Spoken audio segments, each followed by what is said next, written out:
It's more that there's a huge amount of displaced energy and focus. So you go from working all of that time on set, being completely focused on something, and then all of a sudden it's done.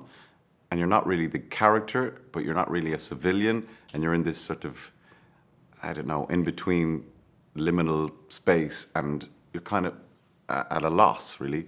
Hey guys, and welcome to the Celebrity Expert, your number one source for all things TV shows and celebrities. And in today's video, we're going to look at Cillian Murphy being Oppenheimer in real life. Instinct is your most powerful tool that you have as an actor.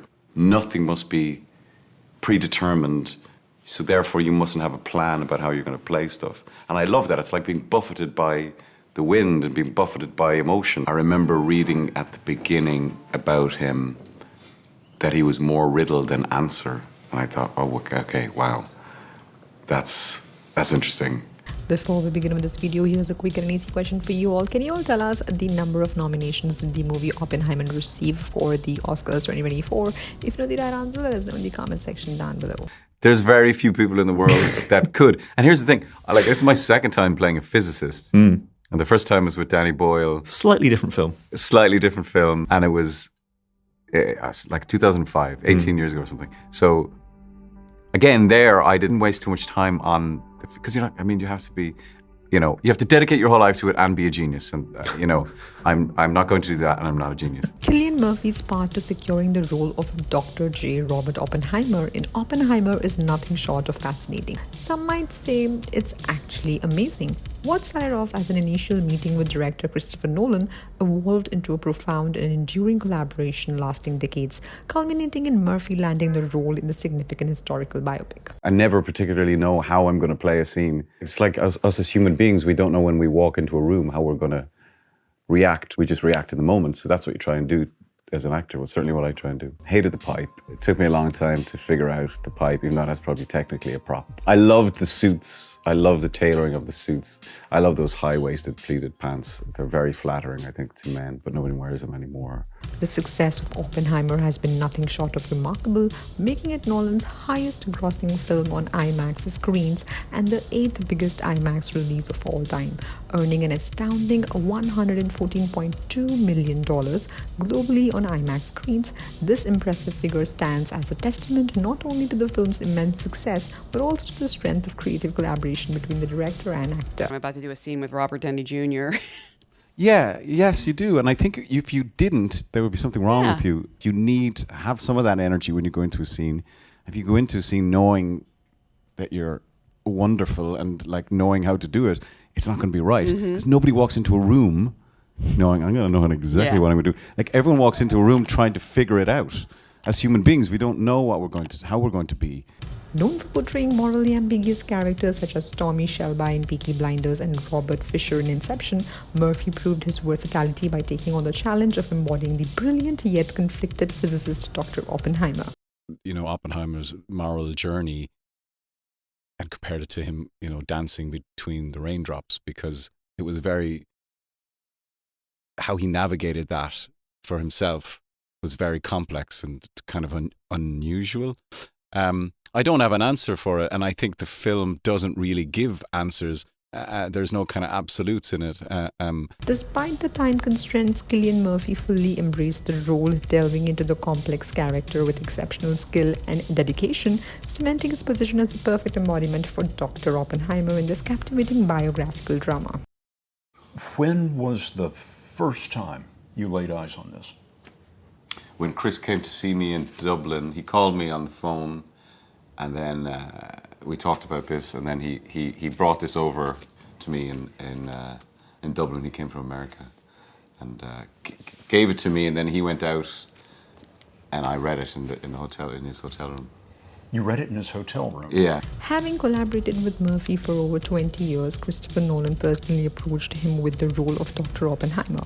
But unlike his previous collaborations with the director, Oppenheimer marks the first time Murphy plays a leading role in one of Nolan's films. I was aware of Oppenheimer. I was aware that he was the father of the atomic bomb, and I was aware of the Trinity test in '45, but everything that happened afterwards was kind of new to me, and that whole aspect of his life, and the hearing where he lost his security clearance and all of that, and how he kind of became vilified in American society, even though he had been the most famous scientist in the world. Catching Murphy off guard, he received a call from Nolan, who directly offered him the role. In an interview with Collider, the actor shared how much he was surprised to know when he received the call, how much he dreamt of to play this role. Oh, I don't know if you can actually prepare. Yeah, I mean, luckily we've been, talking about this movie for a long time, and so many people saw the movie. And there's a lot to talk about in the movie. And there's a lot of people in the cast being honored and also being celebrated too. Sharing that together, that must feel very special. Yes, I mean we've become very, very close, very tight, and yeah, it was a real ensemble experience making that movie. In September 2020, Nolan traveled to Dublin to personally meet Cillian Murphy and present him with the physical copy of the script. The script immediately grabbed Murphy's attention as it deviated from the traditional third-person perspective, opting instead for a first-person point of view. I mean, it's a little overwhelming, for sure. I don't think it's properly sunk in yet for any of us. It's kind of mind-blowing. I'm thrilled and a little shocked. At the moment, I suppose. Ask me in a couple of hours, it might be better. Yeah, hi to them all. Hi to everybody. Hi to everyone. Audition tapes for Oppenheimer are currently unavailable, at least to the public knowledge. While not much is known about Murphy's audition process, fellow co-stars Matt Damon, who plays Leslie Groves, and Emily Blunt, who plays Kitty Oppenheimer, briefly shared a glimpse into Nolan's convenient casting process. Where it's right at the end, and then all the light comes through the window and everything. And like Chris said something to him, and before the take, and the camera was pushing in, like moving down on a big kind of, I think it was on a track. I'm not sure, but I thought he was gonna punch out of me like Jason Clarke. It was so outrageously aggressive. He was like moving down with the camera, and we were just kind of improvising. Apart from Murphy, no other actor has been mentioned as a potential contender for the role of Dr. Oppenheimer, giving Murphy's talent and suitability for the part. It is no surprise that he would be the perfect first choice. It's kind of a cliche, but it's the truth. I'm such a fan of his work. I was before I ever met him and started working with him. They're exactly the sort of films that I love to watch. And I had no idea that it was going to happen. He just called me up, the script was done. He flew to Ireland, gave me the script, and then it happened. So it was a very pleasant shock. In fact, according to Deadline, before Nolan's Oppenheimer project, Cillian Murphy had previously been considered for the same role in a short-lived TV series Manhattan. The show also revolved around the events in New Mexico. Still, it primarily focused on the character of Frank Winter. In the hearing, and we shot in this tiny, shitty little room. And there weren't any like movable walls or anything like that. It was just all of us in there, and with this huge camera.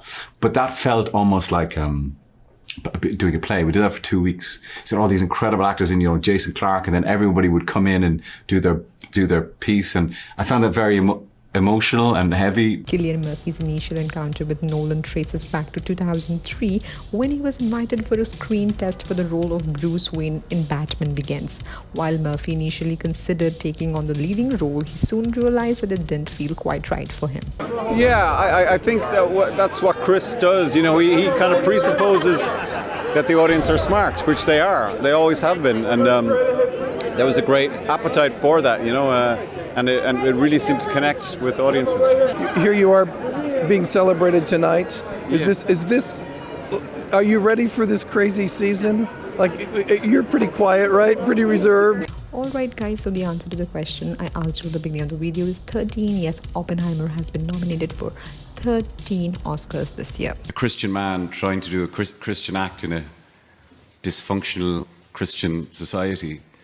And it asks a lot of questions about complicity and silence and shame and all of those things. But I really don't think the duty of art is to answer those questions, is to kind of provoke them.